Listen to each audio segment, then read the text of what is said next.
O ano mga loyalistang lutang, kamusta na ba ang inyong mga kaka-fake news dyan? Di ba sabi nyo noon, dahil sa mga Marcoses nanalo si Inday Sara? Ngayon ano na?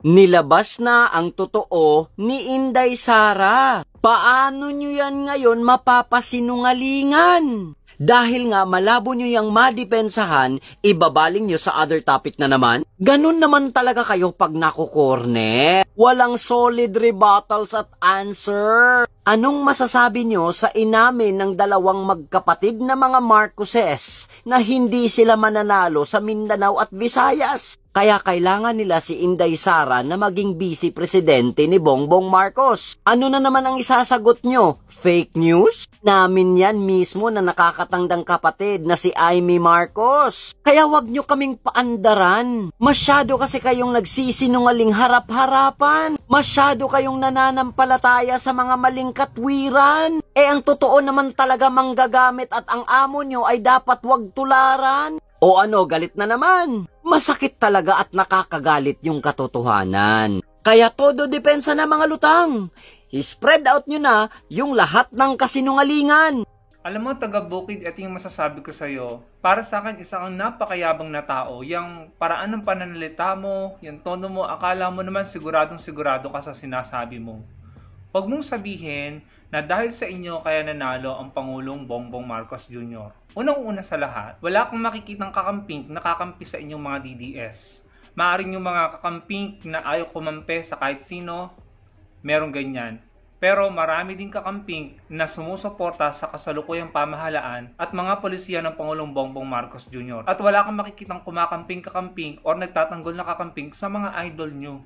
Yan ang realidad. At paano mo ito may papaliwanag, taga-Bukid?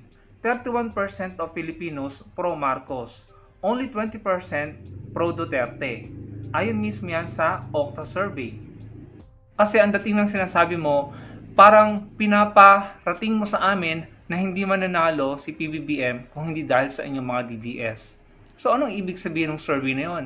Mas maraming Pilipino ang sumusuporta sa pamahalaan ni PBBM ngayon.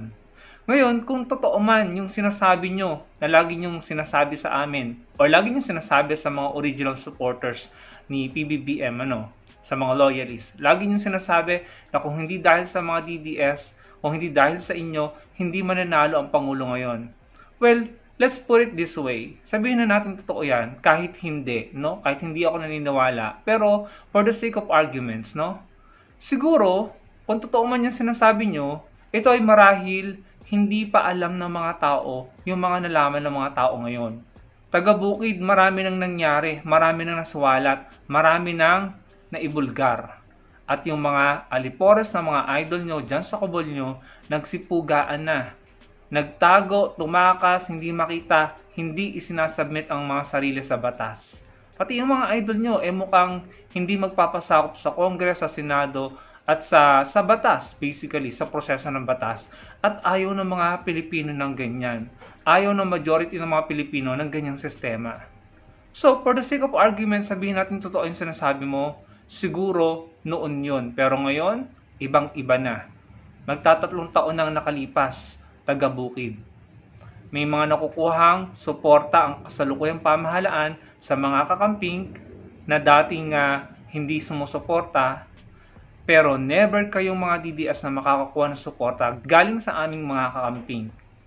At yan ang hindi mo matanggap. Hanggang dyan lang kayo. Hindi nyo nga magawa yung sinasabi nyong people power Sabi nyo hanggang July na lang ang Pangulo. At mapapatalsik na. Anong nangyari? August na.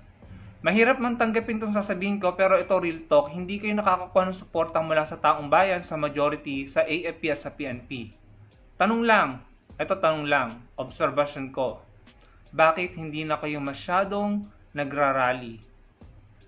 Naobserbahan ko yan after na mapasara ang mga pogo.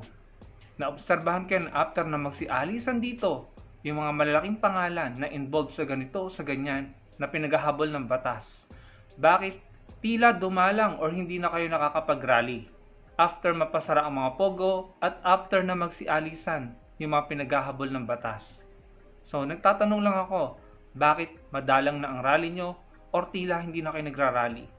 So yun ay manifestasyon na hindi talaga kayo ang majority. So kahit ilang beses mong ikuda na kung hindi dahil sa inyo, hindi mananalo si PBBM, wala nang saysay yan.